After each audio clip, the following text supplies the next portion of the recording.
Good morning students. आप ether की रासायनिक अभिक्रिया पढ़ रहे हैं। आइए देखते हैं ईथर की रासायनिक अभिक्रिया का दूसरा पार्ट, इलेक्ट्रॉन रागी प्रतिस्थापन के बारे में। तो ध्यान से समझिए, इलेक्ट्रॉन रागी प्रतिस्थापन अभिक्रिया क्या होती है। एल्कॉक्सी समूह आर्थो एवं पैरा निदेशक होता है। ठीक है, यह फिनाल के OS समूह के समान ही एरोमेटिक वलय को इलेक्ट्रॉन रागी प्रतिस्थापन के प्रति सक्रिय करता है। ठीक है, जैसे हमने आपको फिनाल में बताया था कि फिनाल का जो OS समूह होता है वह एरोमेटिक वलय को इलेक्ट्रॉन रागी प्रतिस्थापन अभिक्रिया के लिए सक्रिय करता है। ठीक उसी तरह से जो एल्कॉक्सी समूह है, OR समूह है, वह भी फिनाल की तरह आर्थो और पैरा निदेशक होता है। समझिए ध्यान से कैसे होता है। तो ये आप देख रहे हैं बेंजीन वलय है और इससे OR ग्रुप जुड़ा हुआ है, एल्कॉक्सी समूह जुड़ा हुआ है। ठीक, यह कार्बन जिससे एल्कॉक्सी समूह जुड़ा हुआ है वह कार्बन का संकरण sp2 है। ठीक है, इस कार्बन का संकरण क्या है, sp2 है। तो यह ज़्यादा इलेक्ट्रोनेगेटिव है, तो यह जो है बंध के इलेक्ट्रॉन को खींचने लगेगा, जिससे इलेक्ट्रॉन की कमी हो जाएगी। उस कमी को पूरा करने के लिए जो O ऑक्सीजन का, या आप देख रहे हैं इलेक्ट्रॉन है जो, ठीक है, लोन पेयर इलेक्ट्रॉन है, वह लोन पेयर इलेक्ट्रॉन जो है यहाँ पे बंध बनाएगा। ठीक है, और यहाँ पे आप जो देख रहे हैं यहाँ का इलेक्ट्रॉन जो है आर्थो पोजीशन पे शिफ्ट हो जाएगा। तो जब यह यहाँ इलेक्ट्रॉन आर्थो पोजीशन पे शिफ्ट होगा तो आर्थो पोजीशन पे इलेक्ट्रॉन का घनत्व बढ़ जाएगा। ठीक है, और इस कमी को पूरा करने के लिए ऑक्सीजन का लोन पेयर इलेक्ट्रॉन जो है यहाँ पे आएगा और 2 बंध बन जाएगा। ऑक्सीजन कार्बन के बीच में कितने बंध बन जाएंगे, 2 बंध बन जाएंगे। चूँकि जो है आप देख रहे हैं कि बंध जो है ऑक्सीजन के द्वारा बन रहा है, एक इलेक्ट्रॉन कार्बन के पास चला जा रहा है शेयर के लिए, तो एक इलेक्ट्रॉन ऑक्सीजन के पास है, तो एक इलेक्ट्रॉन की कमी हो रही है, इसलिए ऑक्सीजन पे एक प्लस आ जाएगा। तो इस तरह से आप देख रहे हैं कि कार्बन और ऑक्सीजन के बीच में अब 2 बंध बन चुका है और आर्थो पोजीशन पे इलेक्ट्रॉन का घनत्व बढ़ चुका है। ठीक जो है उसके बाद जो है यहाँ का बंध जो है, बंध का इलेक्ट्रॉन यहाँ पे शिफ्ट हो जाएगा और यह इलेक्ट्रॉन फिर यहाँ पे शिफ्ट हो जाएगा। यहाँ पे आपका 2 बंध बन जाएगा और इलेक्ट्रॉन का घनत्व यहाँ पे बढ़ जाएगा। किस पोजीशन पे, पैरा पोजीशन पे इलेक्ट्रॉन का घनत्व बढ़ जाएगा। फिर जो है यह बंध जो है इस पोजीशन पे, आर्थो पोजीशन पे शिफ्ट होगा। ठीक, और इलेक्ट्रॉन जो है यहाँ पे बंध बन जाएगा और आपका इलेक्ट्रॉन घनत्व जो है आर्थो पोजीशन पे बढ़ जाएगा। लास्ट प्रोसेस में आप देख रहे हैं यह जो बंध बना था 2 बंध, ठीक है, यह इलेक्ट्रॉन का घनत्व जो है यहाँ पे बढ़ने के कारण यहाँ पे 2 बंध बन जाएगा और यह इलेक्ट्रॉन जो था वह फिर वापस ऑक्सीजन के पास चला जाएगा और प्लस समाप्त हो जाएगा। तो इस तरह से आप देख रहे हैं कि एल्कॉक्सी समूह जब बेंजीन वलय पे जुड़ता है तो एरोमेटिक, तो अनुनाद की घटना होने लगती है। कौन सी घटना होने लगती है, अनुनाद की घटना होने लगती है। रिंग में इलेक्ट्रॉन, ठीक है, रिंग में इलेक्ट्रॉन डेंसिटी मूवमेंट करने लगती है, जिससे रेजोनेंस की घटना होती है, अनुनाद की घटना होती है। और यहाँ पे अनुनादिक स्ट्रक्चर दिया गया है जिसको 1 2 3 4 5 के रूप में आप स्ट्रक्चर देख रहे हैं। इस अनुनादिक घटना होने के कारण एनर्जी कम हो जाती है और स्टेबिलिटी बढ़ जाती है। ठीक है, तो इस तरह से आप देख रहे हैं कि इलेक्ट्रॉन का घनत्व जो है एल्कॉक्सी समूह जब जुड़ रहा है बेंजीन रिंग से, तो इलेक्ट्रॉन का घनत्व किस पोजीशन पे बढ़ रहा है, आर्थो पोजीशन पे और पैरा पोजीशन पे। आर्थो पोजीशन पे और पैरा पोजीशन पे इलेक्ट्रॉन का घनत्व बढ़ रहा है। अतः जो भी समूह जुड़ने आएगा रिंग से वह आर्थो और पैरा पोजीशन पर जुड़ेगा। ठीक है, क्योंकि इलेक्ट्रॉन का घनत्व आर्थो और पैरा पर ज़्यादा है। मेटा पर आप देख रहे हैं कहीं पर भी मेटा पोजीशन पे इलेक्ट्रॉन का घनत्व नहीं बढ़ रहा है, आर्थो और पैरा पोजीशन पर ही इलेक्ट्रॉन का घनत्व बढ़ रहा है। ठीक है, तो इस तरह से आपने देखा कि एल्कॉक्सी समूह अर्थात OR समूह आर्थो और पैरा निदेशक होता है तथा यह फिनाल OS समूह के समान ही एरोमेटिक वलय को इलेक्ट्रॉन रागी प्रतिस्थापन के प्रति सक्रिय करता है। ठीक है, अब आइए इसका एग्जाम्पल देखते हैं इलेक्ट्रॉन रागी प्रतिस्थापन का। तो पहला है आपका हैलोजनन। हैलोजनन अभिक्रिया, तो ध्यान से समझें हैलोजनन क्या होता है। फेनिल एल्किल ईथर बेंजीन वलय में सामान्य हैलोजनन अभिक्रियाएं देता है। ठीक है, तो जो फेनिल एल्किल ईथर है वह बेंजीन वलय में सामान्य हैलोजनन अभिक्रिया देता है। देखिए उदाहरण इसका, यह आपका एनिसोल है। ठीक है, यह आपका फेनिल ग्रुप है, C6H5 फेनिल है। यह आपका एल्किल है, CH3 एल्किल है, और O जुड़ा हुआ AROR अर्थात फेनिल एल्किल ईथर। ठीक है, तो यह फेनिल एल्किल ईथर का उदाहरण है जिसका नाम है एनिसोल। ठीक है, तो फेनिल एल्किल ईथर बेंजीन वलय में सामान्य हैलोजनन अभिक्रियाएं देते हैं। तो यह आपका एनिसोल जो है वह सामान्य हैलोजनन अभिक्रिया देगा। जैसे एनिसोल का ब्रोमिनन किया जा रहा है यहाँ पे किसकी उपस्थिति में, एथेनाइक अम्ल की उपस्थिति में। ठीक है, एथेनाइक अम्ल में यह घुला हुआ ब्रोमीन है। ठीक है, एथेनाइक अम्ल में घुला हुआ ब्रोमीन जो है एनिसोल का हैलोजनन हो रहा है, ब्रोमिनन हो रहा है, जिससे आर्थो और पैरा पोजीशन पे आके ब्रोमीन जुड़ जाएगा। तो आप देख रहे हैं यह पैरा ब्रोमो एनिसोल बन रहा है और आर्थो ब्रोमो एनिसोल बन रहा है।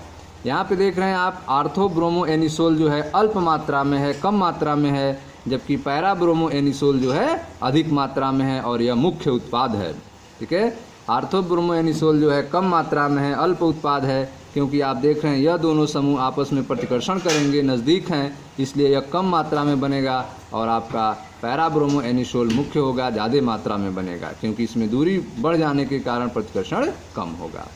ठीक है स्टूडेंट्स, देखें ध्यान से, फेनिल एल्किल ईथर बेंजीन वलय में सामान्य हैलोजनन अभिक्रिया देता है। जैसे एनिसोल का ब्रोमिनन एथेनाइक अम्ल में घुली ब्रोमीन द्वारा आयरन थर्ड ब्रोमाइड उत्प्रेरक की उपस्थिति में भी होता है।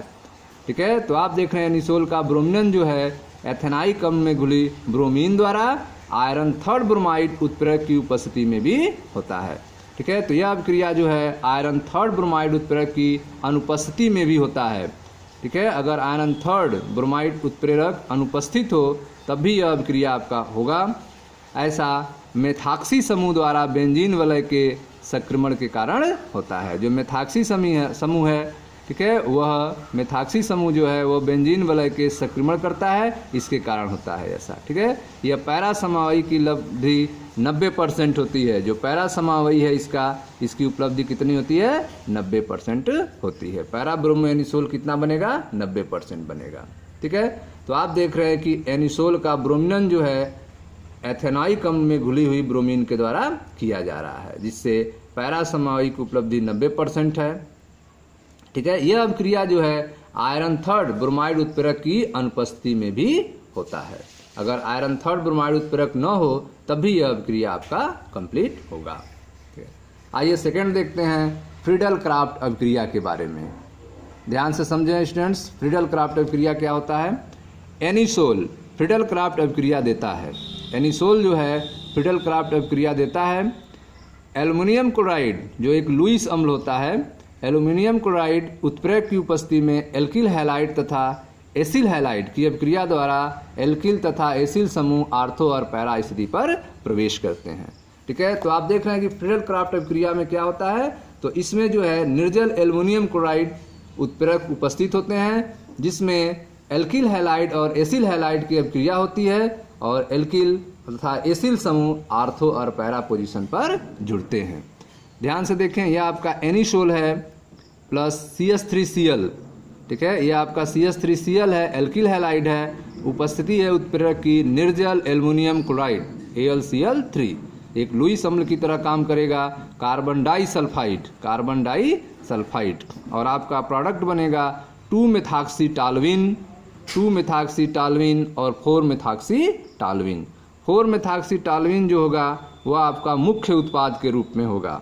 4-मेथॉक्सीटालविन मुख्य उत्पाद के रूप में होगा, जबकि 2-मेथॉक्सीटालविन जो है वह अल्प मात्रा में बनेगा। ठीक है, एक और रिएक्शन देखें ध्यान से। इसमें आप देख रहे हैं एनिसोल है, इसकी अभिक्रिया जो है आप एसिल हैलाइड से करा रहे हैं CH3COCl से।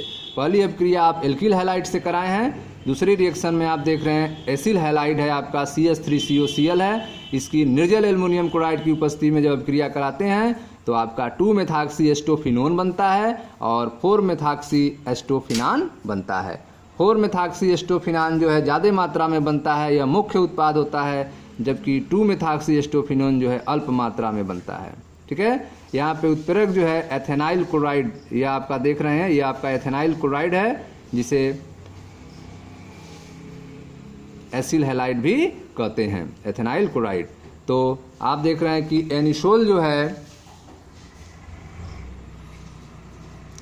एनिसोल एथेनाइल क्लोराइड की उपस्थिति में निर्जल एल्युमिनियम क्लोराइड उत्प्रेरक की, ठीक है, निर्जल एल्युमिनियम क्लोराइड की उत्प्रेरक की उपस्थिति में एनिसोल जो है एथेनाइल क्लोराइड से क्रिया करता है और आर्थो और पैरा, ठीक है, कंपाउंड बनाता है। ठीक है, जिसमें आर्थो जो होगा 2-मेथॉक्सीएस्टोफिनोन होगा जो अल्प मात्रा में बनेगा, जबकि जो पैरा होगा वह 4-मेथॉक्सीएस्टोफिनोन होगा जो मुख्य होगा, जो ज़्यादा मात्रा में बनेगा। ठीक है, इस सब क्रिया को क्या कहते हैं? फ्रीडल-क्राफ्ट अभिक्रिया कहते हैं। तो फ्रीडल-क्राफ्ट अभिक्रिया में आपने देखा कि एनिसोल फ्रीडल-क्राफ्ट अभिक्रिया देता है। एल्युमिनियम क्लोराइड जो एक लुईस अम्ल है, उत्प्रेरक की उपस्थिति में एल्किल हैलाइड, ठीक है, तथा एसिल हैलाइड की अभिक्रिया द्वारा एल्किल तथा एसिल समूह आर्थो और पैरा स्थिति पर जुड़ते हैं। पहला आपने देखा एल्किल हैलाइड से अभिक्रिया हुई तो ठीक है, तो यहाँ पे आपका एल्किल समूह जो है वो आर्थो और पैरा पोजीशन पे जुड़ा। ठीक उसी तरह से एसिल हैलाइड की जब अभिक्रिया होती है तो एसिल समूह जो है एल्किल पैरा और आर्थो पोजीशन पे जुड़ता है, आर्थो और पैरा पोजीशन पे जुड़ता है। इस तरह से आपका कंपाउंड प्राप्त होता है। तीसरा है आपका नाइट्रीकरण। ठीक है, तो नाइट्रीकरण समझे ध्यान से। इलेक्ट्रॉन रागी प्रतिस्थापन अभिक्रिया की तीसरी उदाहरण है आपका नाइट्रीकरण।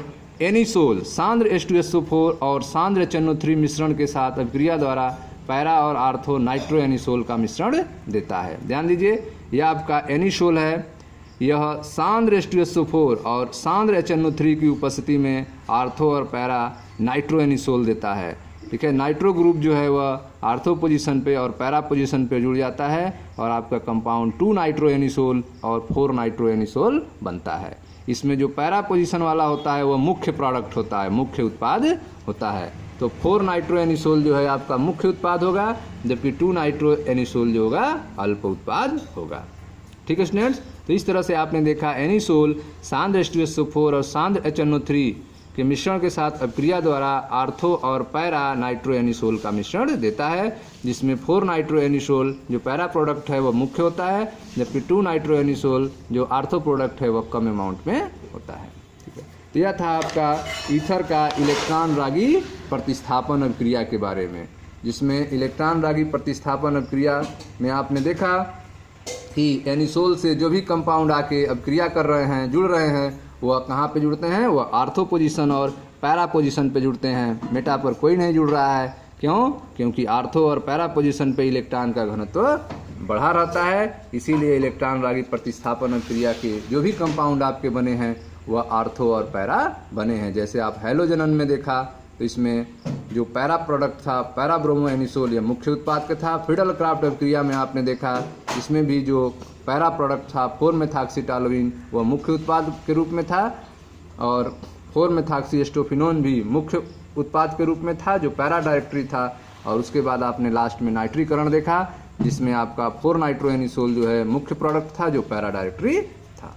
ठीक है, तो जो पैरा डायरेक्टरी होते हैं वो मुख्य उत्पाद होते हैं, जबकि आर्थो वाले जो हैं वह अल्प उत्पाद में होते हैं, क्योंकि उनमें प्रतिकर्षण ज़्यादा होता है, ग्रुप नज़दीक आ जाते हैं। ठीक है स्टूडेंट्स, तो इस तरह से आपका चैप्टर एल्कोहल फिनाल ईथर समाप्त हुआ। अब आपको एक्सरसाइज बताए जाएंगे। Thank you.